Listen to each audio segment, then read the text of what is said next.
Muito bem, pessoal, continuamos com o estudo da improbidade administrativa e aí eu quero só ter certeza que vocês entenderam bem a primeira parte. Primeira pergunta que a gente vai refazer agora. Quem é que pode praticar um ato de improbidade? Quem pode praticar um ato de improbidade administrativa é só o agente público, certo? Certo coisa nenhuma, né? É o agente público, servidor ou não, e também o particular que esteja em uma das três situações que eu vou falar agora, que induza, concorra ou se beneficie da prática do ato de improbidade. Então tá, isso eu sei que tu não vai errar na prova. Segunda questão então, quem é agente público? É só o servidor concursado? Não. Agente público, segundo o artigo 2º da lei, é todo que exerce, ainda que transitoriamente ou sem remuneração, a banca adora trocar aqui e dizer que é remunerado, tá? Ainda que transitoriamente ou sem remuneração, alguma função pública. E nós temos ainda no artigo 1º, aquela terceira pergunta que a gente fez, né, sobre quem é que pode sofrer o ato, né? E eu quero que tu não esqueça na hora da prova que existe uma diferença quando a empresa ou entidade recebe mais que 50% ou menos que 50% dos cofres públicos. Quanto for mais de 50%, sempre que é mais de 50%, responde integralmente. Quando for menos de 50%, o agente responde pela repercussão do ilícito nos cofres públicos. Essa é a ideia, então, daquelas três perguntas iniciais que a gente fez na aula passada. Aí depois vimos ali as disposições gerais e agora a gente vai conhecer os atos de improbidade. Os atos de improbidade têm três espécies possíveis. Tem os que causam enriquecimento ilícito, são os mais graves, estão listados no artigo 9º. Tem os que causam prejuízo ao erário e tem aqueles que simplesmente atentam contra princípios da administração pública. E agora, pessoal, tem um quadro aí na apostila que a gente vai preencher agora esse quadro. Preenchendo esse quadro para facilitar o nosso entendimento e a tua revisão depois quando chegar perto da prova. Então vamos lá, nesse quadro tem lá, né? Enriquecimento ilícito. Temos também os atos que causam prejuízo ao erário. E temos aqueles que atentam contra princípios da administração pública. São três espécies aqui de atos de improbidade. Bom, o que é o enriquecimento ilícito? É uma situação que o agente recebe uma vantagem indevida. O agente recebe ou aufere, como preferir, uma vantagem indevida em razão do cargo que ele está ocupando, em razão da sua função. No prejuízo ao erário, a gente tem um ato que o agente praticou que ele não ganha nada com isso. Ele não ganha um centavo, mas ele causa prejuízo ao patrimônio. Então, a gente não ganha nada.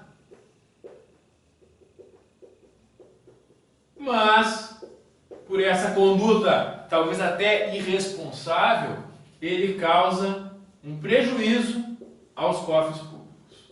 Essa que é a ideia dos atos, então, que causam prejuízo ao erário. E depois nós temos os que atentam contra princípios da administração pública. Nesse caso, o agente não ganha nada,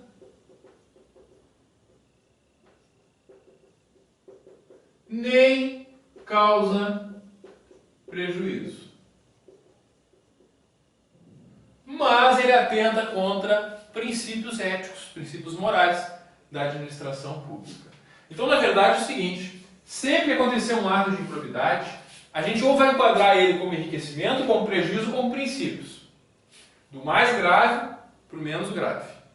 Supondo que o ato praticado por ele, ao mesmo tempo, gera enriquecimento ilícito, causa prejuízo e fere algum princípio, aí ele vai responder só pelo enriquecimento ilícito, que é o que tem a maior pena, como nós vamos ver mais adiante. Então essa é a ideia que nós temos aqui sobre enriquecimento ilícito, prejuízo e princípios. A principal diferença que a banca cobra em prova é que tem dois deles que são intencionais e só um que pode ser acidental. Como assim? Bom, segundo diz no artigo 9º, o enriquecimento ilícito é por uma conduta dolosa. Tem que ter intenção de enriquecer ilicitamente. Se depositarem na tua conta errado um valor, tu cometeu um ato de enriquecimento ilícito? Não! Tu recebeu indevidamente, mas tu não provocou isso. Mesmo que tu tenha sido descuidado. Se tu não teve intenção de enriquecer ilicitamente em razão do cargo, tu não praticou um ato que importa enriquecimento ilícito. Quando se fala em prejuízo ao erário, a lei diz no artigo 10 que é uma conduta dolosa ou culposa. É possível que tu não queira causar o prejuízo e acabe causando acidentalmente? Sim. Quando, por exemplo, um servidor que trabalha com uma licitação, que é ordenador de despesa, é irresponsável e por uma irresponsabilidade acaba dispensando devidamente uma licitação. Ele não ganhou nada para fazer isso, mas esse erro custou aos cofres públicos. Por culpa dele, houve um prejuízo ao erário. Isso é ato de improbidade. E os princípios também só pode ser intencional. Não se admite que, por acidente, alguém desrespeite um princípio ético. Não. Tem que ter intenção. Tem duas coisas que para acontecer tem que ter intenção. Enriquecer ilicitamente e descumprir princípio ético ou moral. Isso tu faz com intenção. Acidentalmente, a única coisa que pode acontecer é um prejuízo ao erário. Essa que é a ideia e a banca, claro, que vai misturar um com o outro, tentando dizer que em nenhum caso pode culpa, que nesse caso é só com dolo, que aqui pode com culpa, então tem que memorizar. Enriquecimento ilícito e princípios, só dolo. Prejuízo, dolo ou culpa. Aí, pessoal, na última linha aqui da nossa tabela, a gente vai colocar uns verbos que nos ajudam a identificar se o ato que a banca está pedindo é de enriquecimento ilícito, se é de prejuízo ou se refere a princípios. Tem palavras, que são verbos, né, que nos induzem a entender que é enriquecimento ilícito. Por exemplo, quando aparece lá receber, servidor que recebe, servidor que perceber, o servidor que utilizar ou usar, o servidor que adquirir, o servidor que aceitar,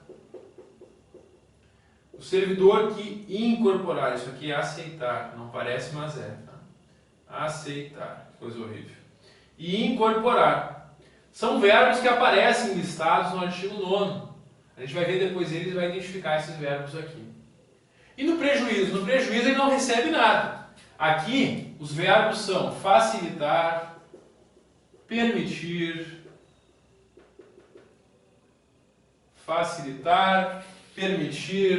doar, realizar, frustrar. Cuidado com frustrar, tá? Porque o frustrar aparece nos dois aqui. É que é o seguinte, tem uma coisa que se frustrada se presume o prejuízo e outra coisa não. Frustrar uma licitação se presume que se causou um prejuízo. Se tu frustrar um concurso público, não se presume prejuízo financeiro, se presume um auferimento de um princípio, como por exemplo o princípio da impessoalidade. Então é essa ideia do frustrar aparecer nos dois, tá? Tem aqui ainda liberar, conceder, outros verbos também que aqui aparecem. E lá junto com os princípios, além de frustrar, aparecem os verbos. Frustrar concurso público, claro. Aparecem os verbos praticar, retardar, revelar um segredo, por exemplo, né? Esses são os principais verbos que aparecem aí junto com os princípios. Então é isso só para a gente completar o nosso quadro, que nos ajuda na hora da prova a identificar. Porque olha só, se tu acompanhar comigo aí no texto do artigo 9º, tu vai perceber ali que constitui ato de improbidade, portanto enriquecimento ilícito, ao ferir qualquer vantagem patrimonial indevida em razão do cargo. E aí ele lista ali os verbos. Ó, o primeiro, receber dinheiro, bem móvel ou imóvel, qualquer outra vantagem. 2, perceber vantagem econômica. 3, perceber vantagem econômica. 4, utilizar em obra ou serviço particular patrimônio público. Enfim, são várias formas de se valer do cargo para enriquecer de alguma forma. Seja recebendo alguma coisa devidamente, seja usando o patrimônio público em benefício próprio. Tudo isso é enriquecimento ilícito. No artigo 10 nós temos atos que causam prejuízo ao erário. E olha só o detalhe ali, diz, ato de improbidade que causa lesão ao erário, qualquer ação ou omissão dolosa ou culposa, é o único que traz a possibilidade da culpa, que enseja perda patrimonial, desvio, apropriação, malbaratamento ou dilapidação dos bens ou haveres das entidades do artigo 1º, aquelas que podem sofrer o ato de improbidade.